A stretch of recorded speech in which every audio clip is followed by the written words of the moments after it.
Nakakaawa at bangungot ang sinapit ng isang bride matapos ipahiya umano ng isang pari. This is Boy Sausaw, ang sawsawero sa isyu ng iba. Kung hindi ka pa nakasubscribe sa aking YouTube channel, isubscribe mo na yan. At kung hindi ka pa nakafollow, i-follow mo na ako sa aking Facebook page. Maraming nagalit sa isang pari na namahiya lang naman sa isang bride dahil hindi man lamang nito pinatapos ang paglalakad papuntang altar. Marami nagsabi na wag daw sisihin yung pari at ang sisihin daw nila is yung kanilang ninang.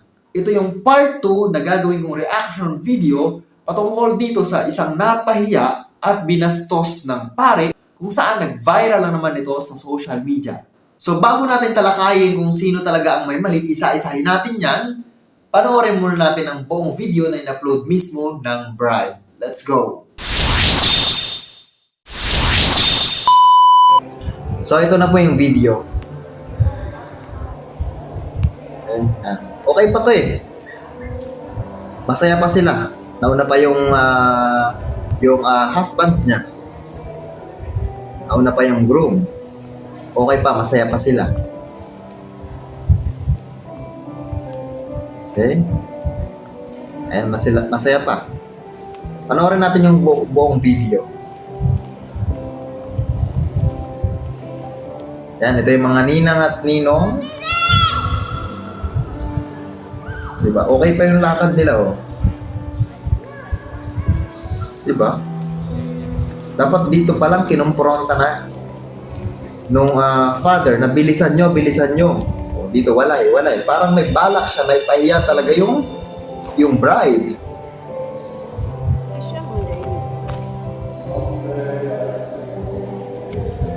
So, ayan.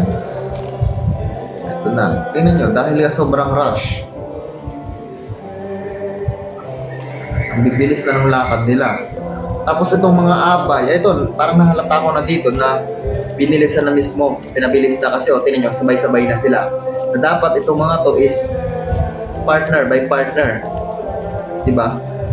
Kasi naranasan na rin namin ikasal at naranasan ko na yung mag-abay. Partner by partner dapat yan, isa-isa lang. Hindi pwede yung sama-sama sila. O ano to? Bridesmaid, siguro. O, tingnan nyo, parang, yan, ito na yung babae, yung bride. Ito na siya. Okay? Yun na. Nagmisa na si father. Okay?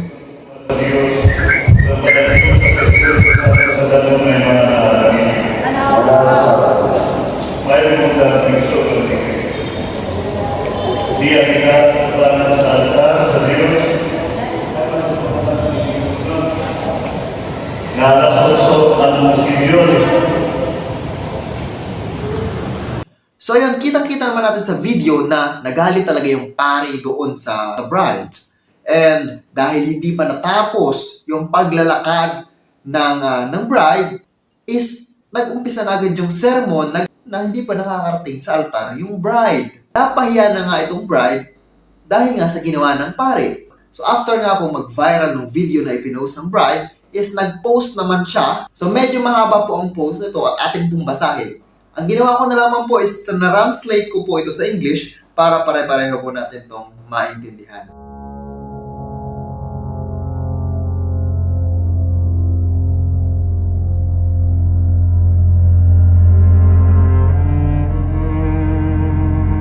So yan, nabasa na po natin yung post mismo ni bride at atin po itong isummarize. So let us make the story short. Sinabi daw po sa kanila ng kanilang ninang na manggagawa po ito ng simbahan yung ninang nila na na-move daw ng 9:30 a.m.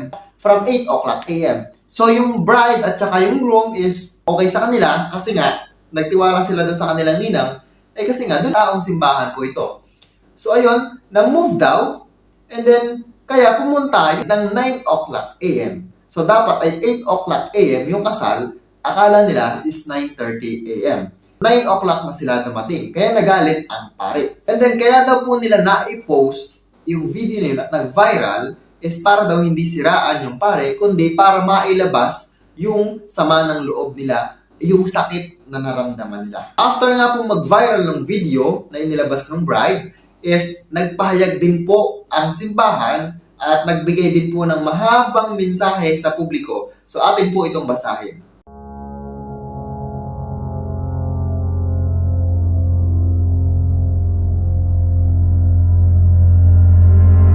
So to make the story short, 8 o'clock AM daw dapat yung kasal nila, pero dumating daw sila is 9 o'clock AM na. So meaning late talaga. So kaya daw po nagmamadali ang pare dahil meron daw pong funeral mass na gaganapin ng 9:30 AM. Ay kasalukuyan po, ikinakasal sila is 9 o'clock AM. Kaya po minamadali daw ng pare. Now, sino talaga may mali? Isa-isahin natin yan. So, unahin na natin yung kanilang ninang. In the first place, nagkamali po talaga yung kanyang ninang. Ang naakala po siguro nung ninang is 9:30 AM yung kasal nila. Siguro akala ng ninang nila, nabasa nila na 9:30 AM is yun yung time, yun yung schedule ng kasal nila. Hindi siguro nakita dahil nga taong simbahan, manggagawang simbahan, hindi siguro nakita na yung 9:30 AM na yon is para doon sa funeral mass.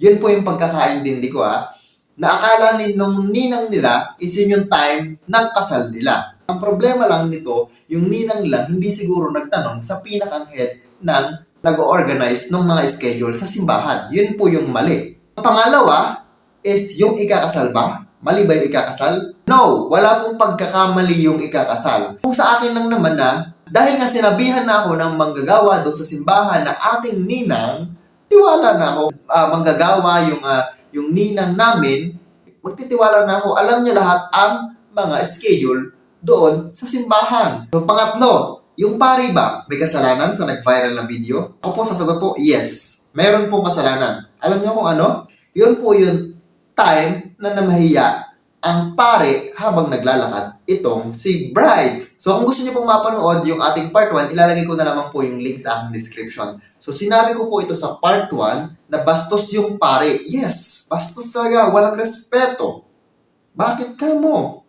Diba? Bakit ka mo walang respeto yung pare? Kitang-kita naman natin sa video na habang naglalakad yung bride, ang main point ko dito, bakit kailangan mong punahin habang naglalakad siya? Hindi mo na lamang pinalakad itong si bride, wag ka muna magsalita, pare, wag ka muna magsalita, kung father, wag ka muna magsalita. Hayaan mo muna. Wala naman sigurong 5 minuto na makakarating yun sa altar. Ngayon, kung nakarating na sa altar, itong bride, puntahan mo, lapitan mo yung dalawa. Bakit kayo late? Wag ka nang gumamit ng mic. Bakit kayo late? Anong oras na? May susunod pa akong mass. Hindi nyo, bakit ganun? Saka mo sabihan. Di ba? Hindi yung sasabihan mo, naglalakad moment niya yung father. So dapat, hinintay mo muna, di ba? Nirespeto mo muna yung paglalakad. Moment niya yun. Bakit sinira mo yung moment niya? Wala ka man lang respeto, hindi ka man lang nagbigay ng respeto. Dapat, yung kababaang loob ang pinairal mo, hindi yung galit mo. Kaya naiinis ako nung nakaraang video ko. Kung gusto niyo pong mapanood talaga, panoorin niyo na lang. So naiinis ako doon kasi nga walang respeto at marami pang kumampi doon sa pare kasi nga daw binabastos ko yung pare. Hindi po yun pambabastos po yung ginawa niya. Yung ginawa niya yung bastos. Wala po akong binastos sa kanya. So ayun, ang main point ko po dito, kaya ginawa ko yung video nung nakaraan, binastos niya, wala pong respeto doon sa bride.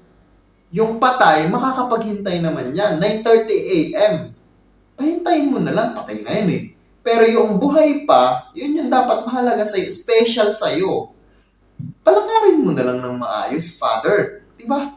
Yun lang naman yun lang kasi, yung paglalakad natin sa altar, papatungong altar, ang sarap-sarap sa feeling na, ay, eto na, magiging kasal na ako, ikakasal na ako, ito na yung matagal ko nang pinapangarap. Pero sinira mo yun.